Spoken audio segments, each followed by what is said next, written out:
주는 나의 하나님이시로다.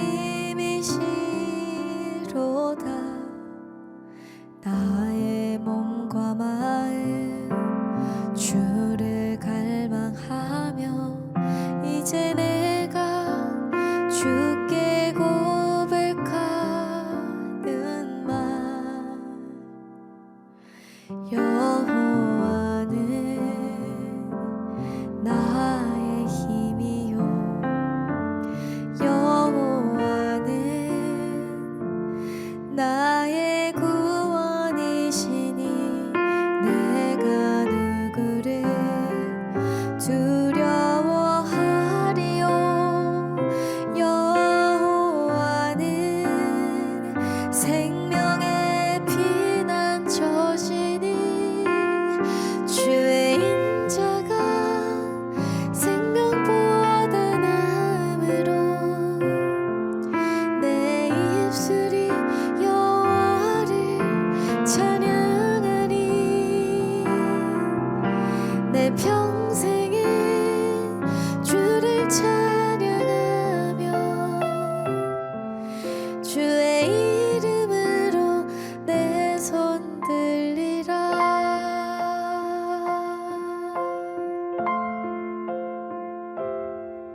샬롬! 청소년 여러분 반갑습니다. 오늘도 이렇게 온라인 예배 자리에 나온 여러분을 주님의 이름으로 환영합니다. 자, 우리 지난주에는 나 더하기 너는 우리에 대한 말씀을 나누었습니다. 우리는 모두 예수님의 제자로서 골방에서 주님을 기다리는 것이 아니라 우리는 복음을 들고 땅끝까지 가서 전해야 하는 사람들입니다. 이것은 절대 혼자 할 수 없습니다. 반드시 힘들 때 우리를 붙잡아주고 또 우리가 추울 때 따뜻하게 해주고 또 사단의 공격을 받을 때 헤쳐나갈 동역자가 필요합니다. 오늘 우리가 읽은 누가복음 15장은 잃은 양 비유, 잃은 드라크마 비유, 그리고 탕자의 비유로 잘 알려진 잃은 그 아들, 이렇게 세 가지 비유로 구성되어 있습니다. 이 중에서 오늘 우리가 읽은 양 비유는 마태복음에도 기록되어 있지만 나머지 두 개의 비유는 누가복음에서만 볼 수 있죠. 오늘 본문 말씀을 보니까 바리새파 사람들과 율법학자들이 문제를 삼았는데요. 무엇을 문제 삼았느냐? 예수님과 죄인들이 함께 식사하는 것을 문제 삼았어요. 근데 이게 왜 문제가 됐냐면요. 당시 관습을 또 문화를 보면 식사 교제는 주인의 지위를 돋보이게 하기 위한 일종의 파티로 여겼습니다. 이 파티에는 굉장한 부와 또 지혜를 갖춘 주인, 또 유머와 또 재치와 지혜를 갖춘 손님들이 참석을 했고요. 이 영어 알파벳 U자 모양의 식탁 바깥에 이렇게 자리를 잡고 비스듬히 기대에 앉아서 식사를 함께 했습니다. 당연히 거기 앉는 자리는 사회적 지위에 따라 정해졌고 공적인 주제를 대화로 삼지는 않았습니다. 왜냐하면 그 식사 자리는 친구를 사귀고 또 좋은 관계를 만들기 위한 것이기 때문이었어요. 그래서 바리새파 사람들과 율법학자들을 볼 때 예수님이 죄인들과 친구가 되기 위해 좋은 관계를 맺기 위해 함께 식사를 한다는 것은 결코 있을 수 없는 일이었던 것입니다.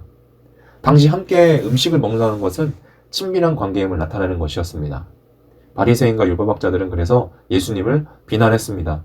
이들은 죄인들과 같이 음식을 먹으면 자기도 같이 부정해진다고 생각하기 때문입니다. 하지만 그 이야기를 듣고 예수님은 오늘 본문 말씀 한 비유를 들려주셨습니다. 그 비유에서 우리가 알 수 있는 것이 두 가지인데요. 먼저 첫 번째 4절 말씀을 볼까요? 4절 말씀에 하나님은 잃어버린 양 한 마리를 찾으신다라는 것입니다. 당시 바리새인들과 율법학자들은 세리와 죄인들을 좋게 생각하지 않았습니다. 이들은 사회적으로 멸시를 받고 종교적으로 죄인으로 찍힌 양이었습니다. 실제로 오늘 본문에서도 바리새인과 율법학자들은 이것을 문제 삼아 예수님을 비난했죠. 그러나 예수님은 그 한 마리의 양에 주목하십니다. 나머지 99마리의 양이 있으니까 그냥 한 마리를 그냥 포기하는 것이 아니라 나머지 99마리를 두고 바로 그 잃어버린 한 마리를 찾으십니다. 어쩌면 우리는 한 마리를 찾을 때까지 99마리가 기다리는 것은 비효율적이다라고 생각할지도 모르겠습니다. 그리고 99마리가 마치 버려진 것처럼 중요하지 않은 것처럼 보일 수도 있습니다. 그러나 이것은 그 양의 주인이 99마리를 그냥 내버려 두고 내팽개친 것이 아니라 그 잃어버린 한 마리를 찾기 위해 매일매일 하는 돌봄을 잠깐 일시적으로 쉬었다는 의미로 이해해야 합니다. 왜냐하면 예수님은 누구십니까? 예수님은 선한 목자이시기 때문입니다. 예수님은 선한 목자이시기 때문인데 그분은 양을 위해 목숨을 버리시는 분이세요. 구약에서도 하나님은 잃어버린 양을 찾으셨습니다. 따라서 율법에 정통하고 율법을 아주 잘 알고 있는 바리새인들과 율법학자들은 이런 하나님의 마음을 알아야 했습니다. 하지만 그들은 잃은 양을 찾지 않고 오히려 배척하고 멸시하고 비난했죠. 하나님은 그럼에도 불구하고 결코 잃어버린 한 마리의 양을 포기하지 않으셨습니다. 도리어 예수님은 분명하게 말씀하십니다. 누가복음 19장 10절 말씀 보니까 인자는 잃어버린 사람을 찾아 구원하러 왔다 이렇게 얘기하고 계시죠. 자, 둘째, 하나님은 잃어버린 양을 찾았을 때 기뻐하신다는 것입니다. 오늘 본문 오전에서 유전 말씀을 보니까 그게 나와 있죠. 양을 나무라는 것도 아닙니다. 그 잃어버린 양을 그냥 찾았으니까 이제 됐다 이렇게 덮어두시지도 않습니다. 잃어버린 양을 찾았을 때 하나님은 기뻐하셨어요. 근데 그냥 와 좋다 기뻐하시는 것이 아니라 친구들과 이웃들까지 불러 모아서 기쁨을 함께 나눌 정도로 기뻐하셨어요. 실제로 나와 함께 기뻐해 주십시오 보면 6절에 보면 그렇게 나와 있는데 이 6절에서 쓰인 헬라어 쉰카레테는 단순히 기뻐하는 것이 아니라 구체적인 축하의 행위를 가리킵니다. 이 기쁨에 대해 예수님은 더욱 분명하고 확실하게 말씀하고 계시는데요. 우리 7절 말씀 보니까 내가 너에게 말한다. 이와 같이 하늘에서는 회개할 필요 없는 의인 99명보다 회개하는 죄인 1명을 두고 더 기뻐할 것이다. 이렇게 말씀하셨습니다. 사랑하는 청소년부 여러분, 지금 함께 믿음 생활을 같이 할 동역자를 찾고 함께 기도하는 것은 중요합니다. 그러나 하나님의 마음으로 잃어버린 양을 찾아 나서는 것도 매우 중요합니다. 오늘 말씀에 나온 것처럼 하나님은 잃어버린 한 영혼을 찾을 때 기뻐하십니다. 혼자만 기뻐하시는 것이 아니라 친구를 부르고 이웃을 불러 함께 기뻐하십니다. 그렇다면 예수 그리스도의 몸인 교회와 예수님의 제자인 우리가 해야 할 일은 명확하죠. 하나님을 기쁘시게 하기 위해 우리는 잃어버린 양을 찾아야 합니다. 그 가치는 의인 99명만큼이나 귀합니다.